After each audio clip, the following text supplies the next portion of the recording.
girl Tara Crush, back with another review, and this time it is for Love and Marriage Huntsville. If you haven't already, please hit my subscribe button down at the bottom.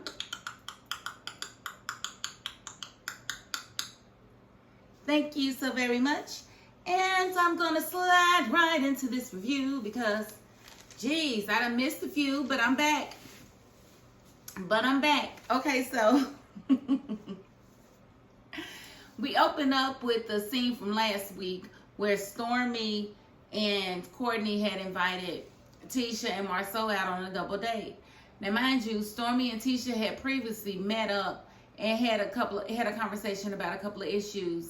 And Stormy really wasn't feeling the energy that she was getting from Tisha.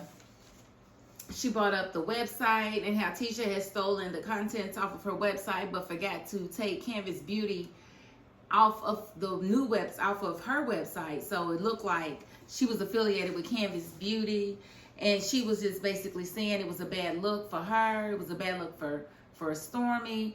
And Tisha was like, it wasn't a bad look for me.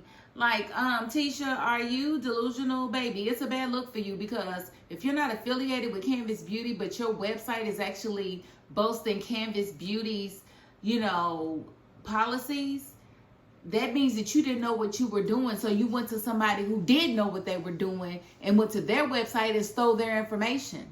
That's a bad look. That's an extreme bad look. What do you mean template? There's no template. What do you mean? You mean you didn't know what you were doing, so you went to see how Stormy had hers formatted and you stole it. You didn't just steal the format, you stole the words as well. But you were supposed to Photoshop or copy out Canvas Beauty and put in your company's name, I'm assuming, and they missed it in a couple of spots. I mean, it's pretty obvious. And how you could form your mouth to say it didn't make you look bad just shows how you lack accountability. So on this particular date, they were kind of going back and forth, and Stormy was being a little condescending with Marceau and Tisha, but she was pretty much standing on her business. She was like, well, when I called you the B word, you said you were the biggest B. So to me, you weren't offended. If you offended, act like you're offended. Don't act like, don't agree with the sentiment or whatever. And, Tisha said, well, I don't think anybody really likes being called that or whatever, blah, blah, blah. But as they were speaking, Marceau kept referring to, Stormy's culture. He's like, yeah, well, in your culture. Yeah, well, in your culture. What culture is that? That's condescending. You shouldn't say that, Marceau. You should never say that and be comfortable as a black man talking to another black woman. There are a lot of cultures that use the B word like it's nothing. And it's not just black folks. I know white folks, they use the B word like it's nothing. And they don't really care nothing about it. And I don't feel like she should have been calling you that as a man, because that could have escalated really quickly in certain circles, between men. And it's just unnecessary because a woman can't control her tongue. And in a lot of ways, I feel like that's what it is. Stormy can't control her tongue. And, eventually it's going to get Courtney in a fight somewhere with somebody. Just not Marceau. I don't think he's built like that, and I think he knows better. But they did, after he kept talking about Stormy's culture, Stormy pretty much decided that she was done with the date. She was going to take a phone call. She would watch her husband finish playing pool, but she was not going to continue, going back and forth with him. Or, the friendship. She didn't feel like it was worth building on, because she felt like Tisha's energy was sour, and Marceau is always going to be Marceau. And that's just that. Now, Kimmy decided that it was best for her and Maurice to get a sex therapist, and I agree. So Maurice has it in his mind that everything Kimmy's going through is just in her mind, and that she can just, if she thinks about it, she can get her libido back. And it's just not that simple after you've been through so much chemo and so much radiation. Your entire body has been fried. And for him to be so insensitive, they definitely needed a therapist. And the therapist, I feel like, didn't lay into him enough for me. Like, I really needed the therapist to say, don't say stuff like it's just in your head. It's not just in her head. It's physical, too. There's a chemical reaction that happens to make people horny. And if you don't have those chemicals going off to react, then it's not just a mental thing. It's also a physical thing. So I don't feel like he got it, and I think he feels like he was right, and I don't feel like anybody really set him straight the way they should have in that moment. So I was kind of disappointed in him and the entire thing, but I do like the concepts that the therapist gave them, you know, the straddling, speaking to each other face to face, you know, that intimacy. I like that, and I think maybe I could try that in my relationship, you know, who knows? Might bring some intimacy to my relationship, who knows? But I think the therapy was good. But I want to know, in a situation like that where, you know, one of the spouses is going through a medical crisis and just really doesn't have the libido to have sex or the desire, is this a time where a hall pass could be given? Should the spouse that doesn't have a desire to have sex, should they be the one to ask for the hall pass? Should the other spouse ask? No, I don't think the other spouse should ever ask for the hall pass, because they could really start some trouble. But I just want y'all to answer that in the comments, because it would seem like if your husband's doing everything you need him to do, he's there for you, he's riding for you, and you know he's got a high sex drive that you could barely keep up with prior to you having this medical emergency or this medical situation, and now you just truly have no desire, but you don't want your husband out there cheating. You don't want him out there, you know, going behind your back doing stuff. So do you give him permission so that you keep your marriage intact?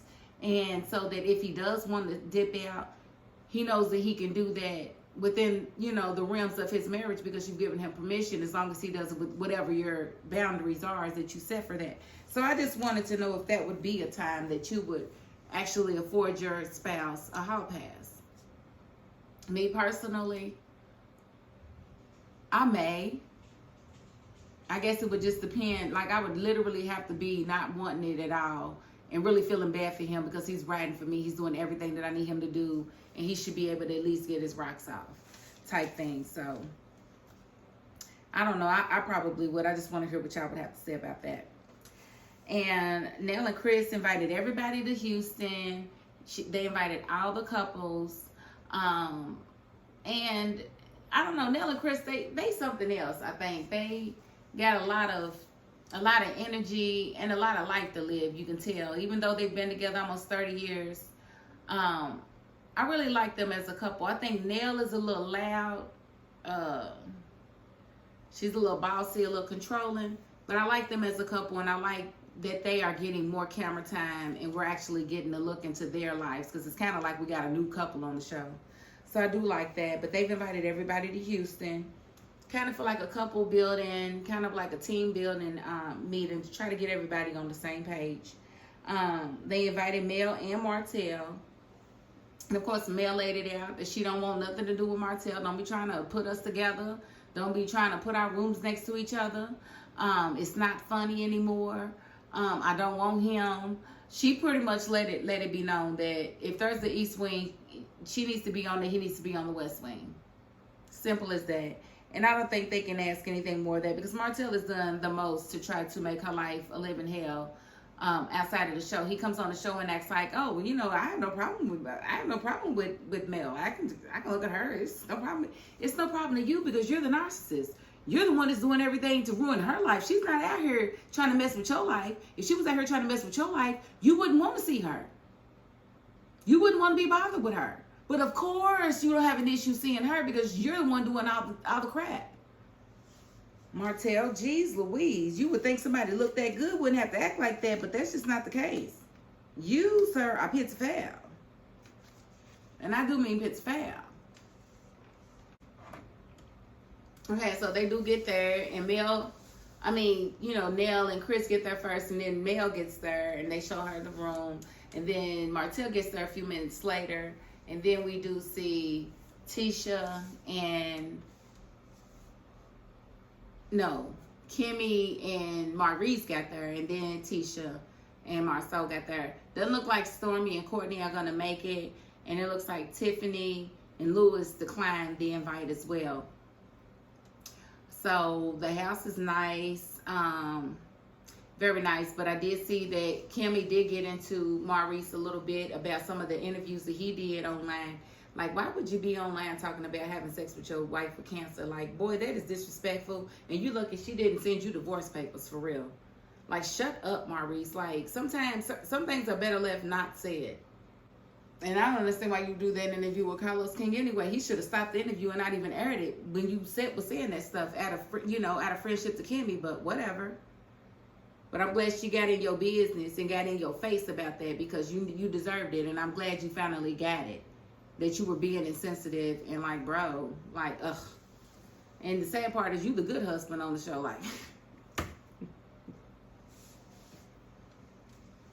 Well, you was. I think Chris got y'all beat, but we'll just have to see how when we get into their life, how that really turns out. Because right now they look real good, but we're gonna see. We're gonna see. It does look like I said, Stormy and Courtney didn't make it.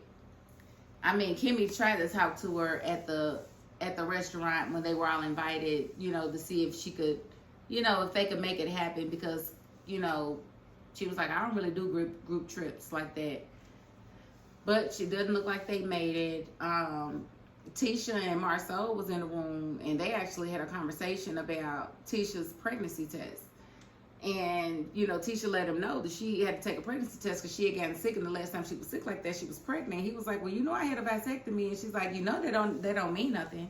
Oh, it does mean something. It means a whole lot, honey. It means a whole lot. It means 9 times out of 10, that wouldn't have been his baby. Like, honey, what's really going on, Tisha? Is you cheating on your husband? Are you really that dumb to believe that you could actually be pregnant after he has a vasectomy?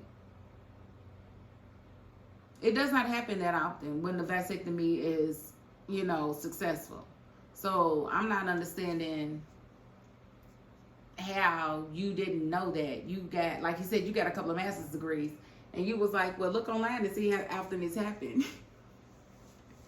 And he was like, wait a minute, why do I feel like you pulling a Marceau on me? Like, is this what it feels like when I give you answers? Like, yes. It feels just like this. Ain't no fun when the rabbit got the gun, and is it, Marceau? Marceau, like, I don't get down like this. Like, I don't know what to do with my hands. Why is my wife getting a pregnancy test when I got a vasectomy? Because she want to make sure she ain't pregnant. Because she want to serve you the same food you've been trying to serve her the last 15, 20 years, bro. I thought that was a highlight for me. She was like, I think we need to end this conversation before it gets disrespectful. Yeah, girl, it got disrespectful when you told your husband you needed to take a pregnancy test, and he got his little thing snipped. He went to the snip clinic. And you started trying to make him think that it's possible that he could have got you pregnant. Girl, you knew better. But hey, that ain't none of my business. We just gonna have to wait and see how it comes out next week, because next week it's gonna get real juicy. And I can't wait to see it. I can't wait to see it. But I'm gonna end the review right there, because that's pretty much all that happened. And I just wanted to get back in the feel of doing this show, because again, I love it. It's one of my favorites to watch throughout the week. Okay, so if you haven't already, please hit my subscribe button down at the bottom.